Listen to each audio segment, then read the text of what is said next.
বর্তমান যে ক্লাসটি, এটা fourth semester honours. I repeat, fourth semester honours Sanskrit তোমাদের ক্লাস। এটা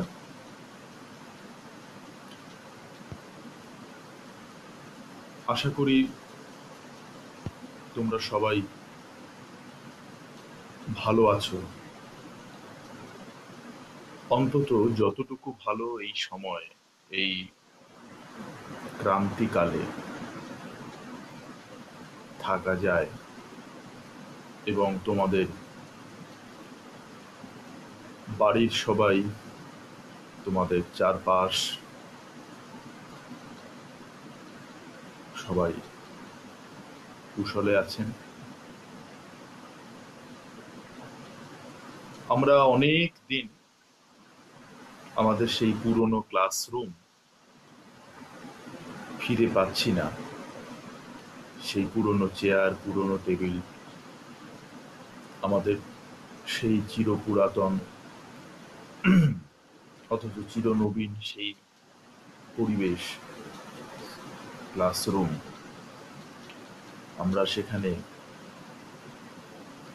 মিলিত হতে পারছি না। আমাদের পড়াশুনো, আমাদের হাসি ঠাট্টা, মজা, ইয়ার্কি, গল্প সবকিছুই আমরা ভীষণভাবেই মিস করছি, আমাদের মনে পড়ছে। আমরা অধীর আগ্রহে অপেক্ষা করে আছি যে কবে এই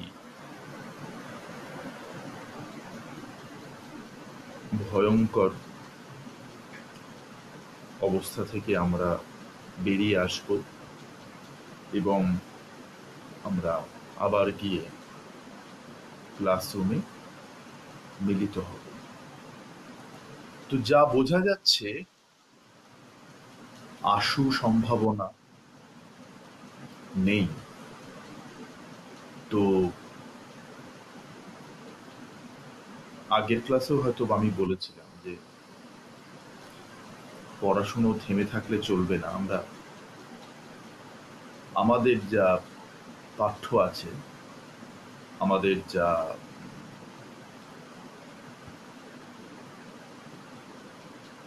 বইপত্র, যে সমস্ত আমাদের পড়ার কথা ছিল, সেগুলো আমরা এগিয়ে নিয়ে যাই। আমরা আমাদের পাঠ্যের সমাপ্তিকরণের দিকে এগিয়ে নিয়ে যাই, সিলেবাস শেষের দিকে এগিয়ে নিয়ে যাই। তো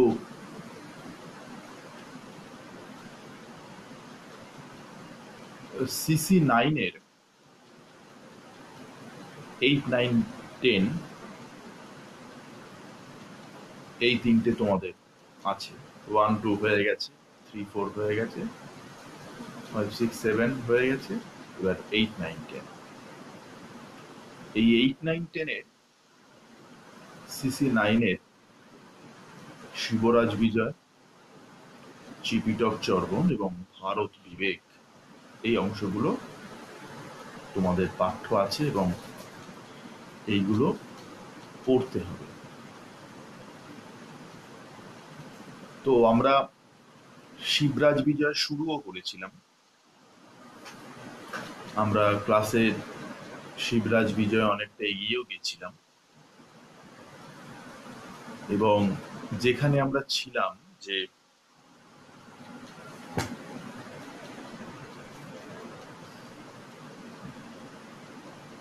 গৌর বটু এবং শ্যাম বটু বলে আমরা দুজনকে পেয়েছিলাম, সেখানে আমরা দেখেছিলাম যে গৌর বটু ফুল তুলছিল এবং ফুল তোলার সময় সেই তার বর্ণনা এবং ফুল তোলার বর্ণনা ইত্যাদির একটা বিস্তারিত বর্ণনা আমরা পেয়েছিলাম।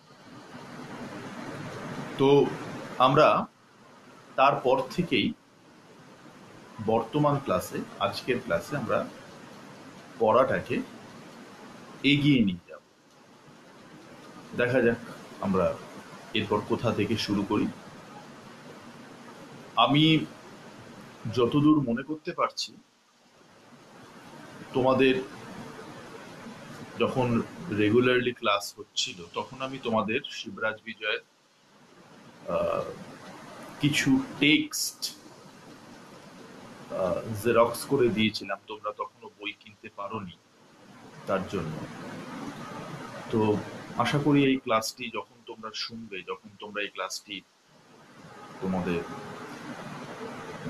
পোস্ত অ্যাপের মধ্য দিয়ে কলেজের যে ক্যাম্পাস টেকনোলজি, যেখানে এই ভিডিওটি আপলোডেড হবে,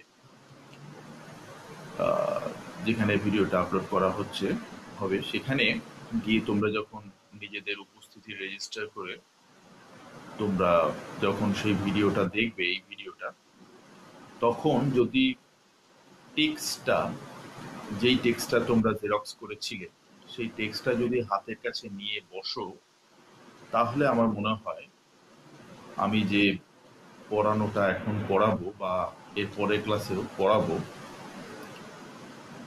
পরের ক্লাসগুলিতেও, তাতে তোমাদের বিষয়টা বুঝতে সুবিধা হবে। তো হাতের কাছে টেক্সটটা নিয়ে বসো। তো আমরা অনুচ্ছেদ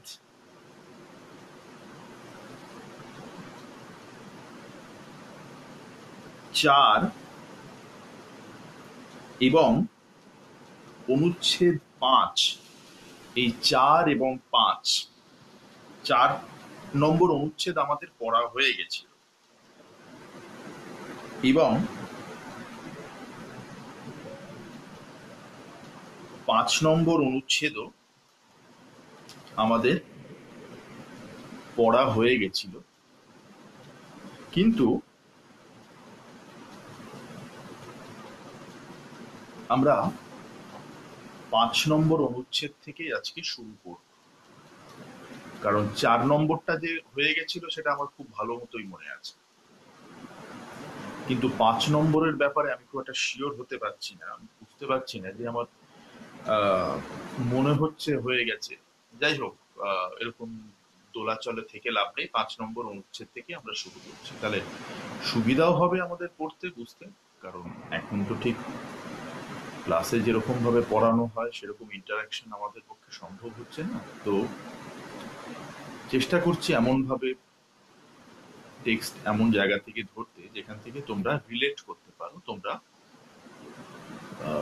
শিবরাজ বিজয়ের সেই পুরোনো জায়গায় ফিরে যেতে পারো। তো সেখানে আমরা দেখছিলাম যে একটি ব্রহ্মচারী, 4 নম্বর অনুচ্ছেদ পর্যন্ত দেখেছি, যে ফুল তুলছিল।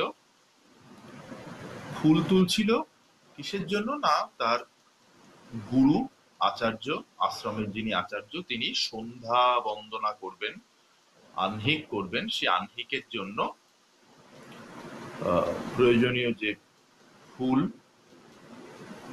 বা অন্যান্য মানে উপকরণ যেগুলো লাগে সেগুলো জোগাড় করছে। এবং ঠিক তখনই আমরা দেখতে পাচ্ছি, যাবৎ এসো ব্রহ্মচারী, যতক্ষণ সেই ব্রহ্মচারী, অর্থাৎ সেই গৌরবটু, গৌর সিংহ, গৌরবর্ণীয় বটু, আচ্ছা, যতক্ষণ সেই ব্রহ্মচারী কি করছে? ব্রহ্মচারী বটু, সেই ব্রহ্মচারী, সেই ব্রাহ্মণ কুমার বা ব্রাহ্মণ বালক, অলিপুঞ্জম উদ্ভূয়, উদ্ধূয়, রস্য দয় ধয় দীর্ঘ অন্তস্থিত, অলিপুঞ্জম, তাহলে এখানে সন্ধি আছে কিন্তু, ব্রহ্মচারী বটুরলি পুঞ্জমুদ্ধূয়, বটুরলি পুঞ্জম, বটুরলি, বটুরলি কি? বটু প্লাস অলি, তাহলে বটু প্লাস অলি কি হচ্ছে? বটুরলি। আর অলি পুঞ্জম উদ্ধূয়, অলি পুঞ্জম ময়হসন্ত উদ্ধূয়, তাহলে অলি পুঞ্জম উদ্ধূয়, এরকম হচ্ছে। তাহলে আমাদের, তাহলে কি বলছে? বটুরলি পুঞ্জমুদ্ধূয় কুসুম কোরকান অবচিনোতি। কুসুম কোরকান অবচিনোতি, কুসুম কোরকান অবচিনোতি সন্ধিতে। তাহলে যতক্ষণ যাবৎ এসো ব্রহ্মচারী বটু, এই ব্রহ্মচারী বালক, এই ব্রহ্মচারী ব্রাহ্মণ বালক অলি পুঞ্জম উদ্ধূয়, ভ্রমর সমূহকে, অলি মানে ভ্রমর, অলি পুঞ্জম উদ্ধূয়, ভ্রমর সমূহকে, ফুল গাছে ফুল তুলছে, ফুলের কাছে স্বাভাবিকভাবেই ভ্রমরেরা থাকবে, উড়িয়ে দিয়ে, তাড়িয়ে দিয়ে, উদ্ধূয় তাড়িয়ে দিয়ে, মানে প্রচুর ভ্রমর ছিল সেগুলোকে তাড়িয়ে দিয়ে দিয়ে ফুল তুলছে, এরকম ভাবে কুসুম কোরকান অবচিনতি, কুসুম কোরক ফুলের কুড়ি, তখনও হয়তো প্রাতঃকালে, মনে করে দেখো যখন ঘটনাটা ঘটছে আমরা প্রথমেই পেয়েছি একদম প্রথম দিকে, একদম দিনের প্রথম দিকে, তখনও সূর্যের আলো সেভাবে ফোটেনি, আর তখনও হয়তো সূর্যের আলো ফোটেনি বলে ফুলগুলোও সেভাবে বিকশিত হয়নি, তখনও তাদের কোরকা অবস্থা, তখনও তারা কুঁড়ি হয়ে আছে, সেই অবস্থায় গৌরসিংহ তাদের অবচয়ন করছে, অবচিন, তাদের চয়ন করছে, তাদের ছিঁড়ে নিচ্ছে। তার কারণ কি, সন্ধ্যা বন্দনায় লাগবে এর আশ্রমের যে আচার্য, তার ওই করলেই, উৎসর্গ করলেই আস্তে আস্তে যত দিন যাবে, যত বেলা বাড়বে, যত সূর্যের আলো হবে, ঠিক ফুলগুলো প্রস্ফুটিত হবে। তাহলে বলছে কুসুম কোরকান, ফুলের কোরক, ফুলের কুড়ি, অবচিনতি চয়ন করছে যখন, যে ভ্রমর গুলোকে সরিয়ে সরিয়ে, এত ফুল রয়েছে ভ্রমরেরা সেখানে এসে গুনগুন করছে, তাবৎ, তখন কি হলো, তস্যৈব সতীর্থ, তার সতীর্থ, তার মানে কার, এই গৌর সিংহের সতীর্থ, গৌর সিংহের সতীর্থ কে, আচ্ছা, গৌর সিংহের তস্যৈব সতীর্থ অপর, অন্য একজন, তৎ তৎ সমানবয়া, অপর তৎ সমানবয়া। তাহলে তস্যৈব সতীর্থ অপর তৎ সমানবয়া, অপর বিসর্গ প্লাস তৎ সমানবয়া, অপরস্তৎ সমানবয়া বিসর্গ। তাহলে অন্য একজন সতীর্থ যে কিনা তৎ সমানবয়া, তার সমান, সমান বয়স্ক, তার সমবয়স্ক, কার সমবয়স্ক, গৌর সিংহের সমবয়স্ক, পারা গেল বুঝতে। সে কি করলো, কস্তুরিকা রেণু রুষিত ইব শ্যাম, এবার তার বর্ণনা দিচ্ছেন অম্বিকা দত্ত। তাকে কিরকম দেখতে, সমবয়স্ক হচ্ছে এর মতো, তাহলে গৌরসিংহ হচ্ছে প্রচন্ড ফর্সা, তার জন্য নাম তার গৌরসিংহ। এবার এ কিরকম বলছে, কস্তুরিকা রেণু রুষিত ইব শ্যাম, প্রথমেই বলে দিচ্ছেন শ্যাম, অর্থাৎ শ্যামলা বর্ণ, শ্যামলা। তাহলে একজনকে আমরা গৌর বলে যাচ্ছি আর একজনকে শ্যাম বলে যাচ্ছি, একজন গৌর বটু আর একজন শ্যাম বটু। শ্যাম কিরকম শ্যাম না, কস্তুরিকা রেণু রুষিত, কস্তুরী মৃগনাভি, কস্তুরী, আর মনে হচ্ছে একটু একটু হয়তো হয়েছিল, কে জানে, কস্তুরিকা রেণু রুষিত, তাহলে মৃগনাভির চূর্ণ দ্বারা লিপ্ত হয়েছে এমন। এবার মৃগনাভি, ঠিক এই কস্তুরী মৃগর নাভি, কস্তুরী কিরকম জিনিস সে তো আমরা চর্মচক্ষে দেখিনি, শুনেছি, এবং এটাও শুনেছি আমরা যে তার নাকি অসাধারণ সুগন্ধ, মাইল মাইল থেকে তার আঘ্রাণ পাওয়া যায়, ইত্যাদি নানা রকম কথা। এখন বলছেন শ্যাম, কিরকম শ্যামলা বর্ণ, অর্থাৎ গৌর যে তিনি নন সেটা বোঝা গেল, কিরকম না, সেই কস্তুরী মৃগের নাভি চূর্ণ করে গায়ে মাখলে যেরকম রং হয় ঠিক সেরকম, তাহলে নিশ্চিত ভাবেই সেটা একটু শ্যামলা বর্ণেরই হবে। চন্দন চর্চিত ভাল, আচ্ছা, তাহলে আর কি বলছে, চন্দনে চর্চিত ভালো, কপাল একদম চন্দনে চর্চিত, একদম বোঝাই যাচ্ছে। কর্পূর অগরু অক্ষদচ্ছুরিত বক্ষ বাহুদণ্ড। আচ্ছা, তাহলে কর্পূর মিশ্রিত, কর্পূরের সঙ্গে কি করেছে? অগরু চূর্ণ। অগরু এক ধরনের সুগন্ধি, সেই অগরু চূর্ণ দ্বারা অনুলিপ্ত বক্ষ বাহুদণ্ড। বক্ষ বাহুদণ্ড কি করেছে? তার বক্ষস্থল এবং দুই বাহু সেই কর্পূরের সঙ্গে অগরু মিশ্রিত করে সেই মিশ্রণটা তার বক্ষদেশে এবং দুই বাহুতে ভালো করে লিপ্ত হয়ে আছে। তাহলে এক নম্বর কি বলছে? প্রথম বলছে যে বালকটি হচ্ছে গৌরসিংহের সমান বয়স্ক, তৎসমান বয়া, এক নম্বর। তারপর কি বলছে? তার চেহারা কেমন? কস্তুরিকা রেণুরূষিত, অর্থাৎ কস্তুরী মৃগের যে নাভি, সেই নাভি চূর্ণ যেন সারা গায়ে লিপ্ত হয়েছে, এরকম শ্যাম, ইব শ্যাম, এরকম কৃষ্ণবর্তী, চন্দন চর্চিত ভালো, কপালে তার চন্দনের একদম ভালো মতো লেপন করা। আর কি আছে?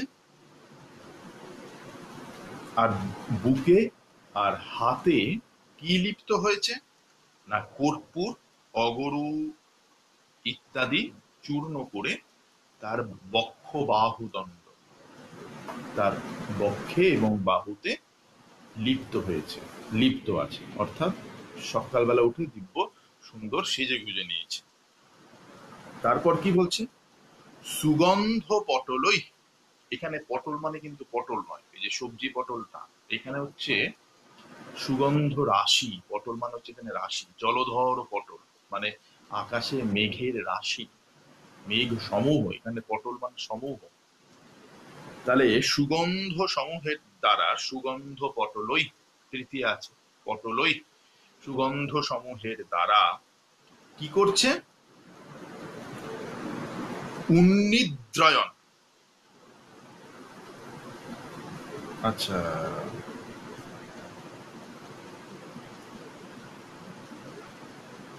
উন্নিদ্রয়ন মানে নিদ্রা ভঙ্গে রত, নিদ্রা ভঙ্গে রত, কাউকে ঘুম থেকে জাগানোয় রত, এরকম নিদ্রা মন্থরানি কোরক, কোরক নিকু, আচ্ছা, কোরক নিকুরম্বকান্তরাল সুপ্তানি। খুব বড় বড় সব অদ্ভুত অদ্ভুত সব শব্দ এখানে বলছে। কি কোরক নিকুরম্বকান্তরাল সুপ্তানি, কি বলছেন? যে পুরী সমূহের অভ্যন্তরে নিদ্রারত, পুরী সমূহের অভ্যন্তরে নিদ্রারত। এখানে যে আক্ষরিক অর্থ বলা হচ্ছে, সেই আক্ষরিক অর্থের সাথে সাথে যে জিনিসটা তোমাদের দরকার, যে জিনিসটা আমাদের দরকার, সেটা হচ্ছে একটা দৃশ্যকল্প কল্পনা করা। এই যতক্ষণ না দৃশ্যকল্প কল্পনা করা যাচ্ছে, ততক্ষণ পর্যন্ত এই কঠিন কঠিন সমস্ত এবং উদ্ভট সমস্ত শব্দ নিয়ে সমাস করা, এই সবের মানে বোঝা খুবই কঠিন। তাহলে কি বলছে? কোরক নিকুরম্বকান্তরালো সুপ্তানি, কোরকের মধ্যে, কুড়ি সমূহের মধ্যে ভিতরে সুপ্তানি নিদ্রারত, মিলিন্দ বৃন্দানি, মিলিন্দ মানে ভ্রমর, মিলিন্দ বৃন্দানি ভ্রমর সমূহকে ঝটিতি সমুপসৃত্য নিবারয়ন, ঝটিতি শীঘ্র, সমুপসৃত্য কাছে এসে, কার কাছে এসে? গৌরবটু, গৌরবটুর কাছে আসলো। কিরম ভাবে? নিবারয়ন নিষেধ করতে করতে। এবং অবাদিত, এবং অবাদিত, এই কথা বলল। তাহলে কি করলো? তার বাহু এবং বক্ষ ছিল ওই অগরু এবং কর্পূর পেস্ট করে যে জিনিসটা দাঁড়ায় সেটা লেপন করা ছিল। এবং সে ব্রহ্মচারী বালককে, গৌরবর্ণ যে বালক গৌরবটু, তাকে বারণ করতে করতে কাছে এসে তার দাঁড়ালো। কি বারণ করলো? কেন বারণ, মানে কিরকম ভাবে বারণ করলো? না, আলস্যযুক্ত, এই নিদ্রার দ্বার আলস্যযুক্ত কুড়ি সমূহের অভ্যন্তরে ভ্রমর সমূহকে জাগানোর নেয়। আচ্ছা, ওই যে গৌরবটু কুড়িগুলো তুলছিল না, কুড়িগুলো যে সে তুলছিল, সেই কুড়িগুলো তো তখনও কি সুন্দর। এখানে একটা দৃশ্য করলো কল্প, আমি যে ওই যে বললাম একটা ছবি আগে কল্পনা করতে হবে। ছবি কল্পনা করে নিলে তারপরই এটা বোঝা যাবে, না হলে এই সমাস যেভাবে করা হয়েছে এবং যেরকম কঠিন শব্দ চয়ন করা হয়েছে তাতে একটু অসুবিধা।